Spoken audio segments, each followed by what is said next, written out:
orang berpikir heran, apa yang mereka kejar ke Palestina? Andai ada orang ingin merebut Irak, masuk akal.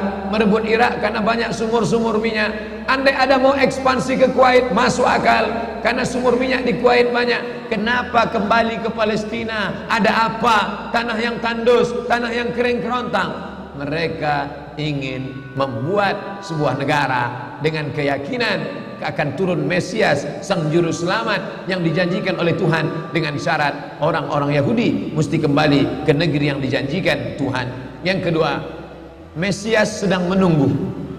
Mesias melihat ke bawah. Kalau dia tengok di bawah masih banyak gurun pasir, dia tidak mau turun. Dia ingin melihat hijau. Kalau sudah dibentang karpet hijau, baru dia turun ke bawah. Maka yang dimaksud dengan hijau itu adalah ditanami tanaman-tanaman hijau, penghijauan yang luar biasa. Dan ketika Israel masuk ke Palestina, mereka ambil tanah itu, mereka hancurkan rumah orang Islam, mereka buat tembok panjang. Penjara terbesar dan terpanjang di dunia adalah Palestina. Mereka kurung orang Palestina. Mereka buat tembok beton yang tinggi, panjangnya 700 km lebih.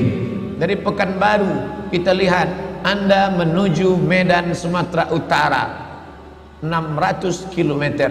Mereka membuat tembok tinggi 700 km. Bayangkan, umat Islam terisolir dan mereka tanami hijau-hijau. Makanya Allah berkuasa, Allah mau tunjukkan kuasa, lalu Allah buat tanaman hijau itu menyala. Dalam pokok yang hijau itu menyala beberapa bulan yang lalu. Heran orang, Allah mau menunjukkan kekuasaannya. Kalian tidak mau tolong Palestina, aku yang akan menolongnya.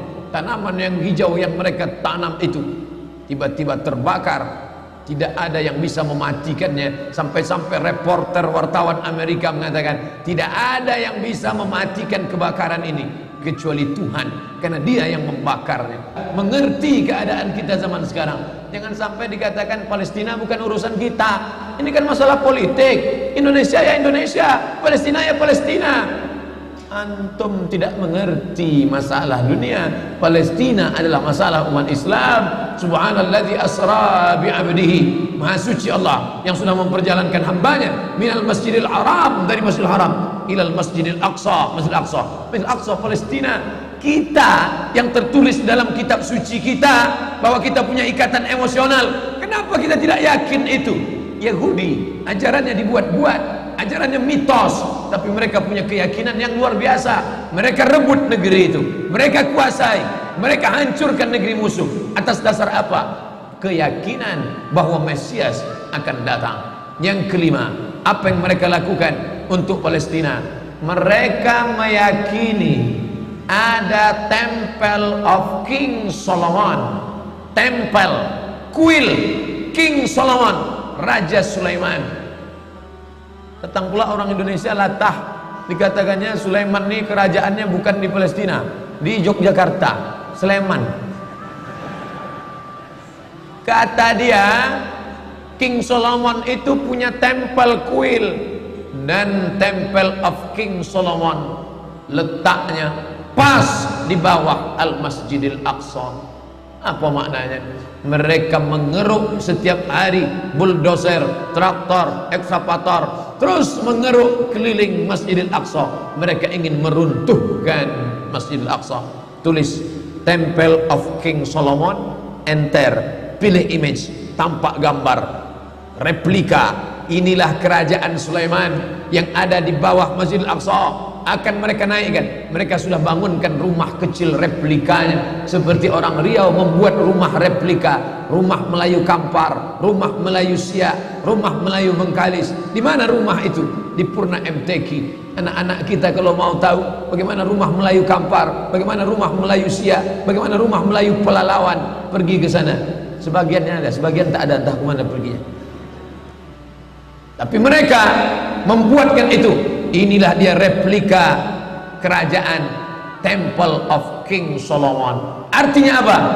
Mereka ingin menghancurkan Al-Masjidil Aqsa berkeping, sampai akhirnya disitulah nanti kemarahan umat Islam. Entah marah entah tidak, melihat gayanya tak marah. Oh, kalian hancur-hancurkanlah. Banyak lagi urusan kami sibuk dengan ini. Tapi akan ada hamba-hamba Allah.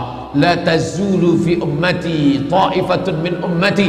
Akan tetap ada sekelompok umatku yang memperjuangkan agamaku, kata Allah Subhanahu wa ta'ala. Yang terakhir, yang kelima, akan turun Mesias. Kapan itu terjadi? Ketika terjadi perang besar. Sebetulnya dalam agama Islam sudah dituliskan yang dimaksud dengan Mesias itu siapa. Kata Imam Al-Hafiz Ibnu Hajar Al-Asqalani dalam Fathul Bari, yang dimaksud dengan yang dinanti-nanti mereka itu adalah Dajjal. Dajjal itulah sesungguhnya yang sedang mereka nanti. 70,000 Yahudi wara'ad Dajjal. Ada 70.000 Yahudi yang akan berada di belakang Dajjal ketika dia turun nanti. Makanya tiap hari, tiap petang kita berkata, Allahumma inni a'udzubika min adzabi jahannam wa min adzabil qabri wa min fitnatil mahya wal mamat wa min syarri fitnatil masihid Dajjal. Dajjal itulah yang sedang mereka tunggu. Dajjal itulah yang sedang mereka nanti-nantikan. Kita menantikan kedatangan, dia pun juga menantikan akan kedatangannya. Bedanya apa? Mereka meyakininya dengan semangat mereka luar biasa. Mereka bangkit. Umat Islam percaya. Padahal tiap hari dia katakan sebelum salam, Allahumma inni a'udzubika min adzabi jahannam wa min adzabil qabri wa min fitnatil mahya wal mamat wa min syarri fitnatil masihid Dajjal. Tiap hari dikatakan, tiap hari diucapkan. Tapi dalam hati, betul tak Dajjal datang? Entah iya entah tidak. Mereka yakin Dajjal akan datang, tapi mereka katakan itulah pemimpin kami, itulah Tuhan kami, itu adalah jelmaan daripada Tuhan kami, itu yang akan menghancurkan dunia, dia akan menjadi panutan kami. Kita berkata itu musuh kami, tapi kita pun ragu entah musuh entah tidak. Oleh sebab itu kita minta ampun kepada Allah atas kurangnya iman kita. Subuh ini kita bangkitkan semangat kita, tapi yang datang kepada, kenapa Allah tidak menolong? Katanya Allah itu maha kuasa. Cukup dia teriakkan saja, malaikatnya satu berteriak, pecah gendang telinga orang Yahudi, mati. Cukup dia tiupkan angin sejuk, terhirup, mati. Kenapa tidak dia matikan saja Yahudi itu?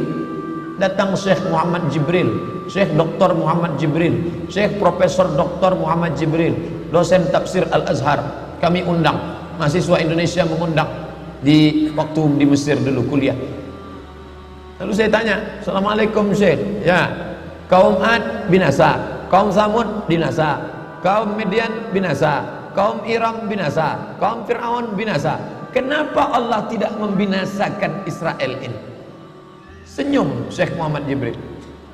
Apa kata dia? Ya beni, anakku, seandainya Allah membinasakan Israel ini, lalu apa yang tersisa untukmu? Ditunjuknya saya. Seandainya Allah membinasakan Israel ini, lalu apa yang tersisa untukmu? Terdiam saya. Allah sengaja sisakan ini sebagai medan jihad kita menolong agama Allah Subhanahu wa ta'ala.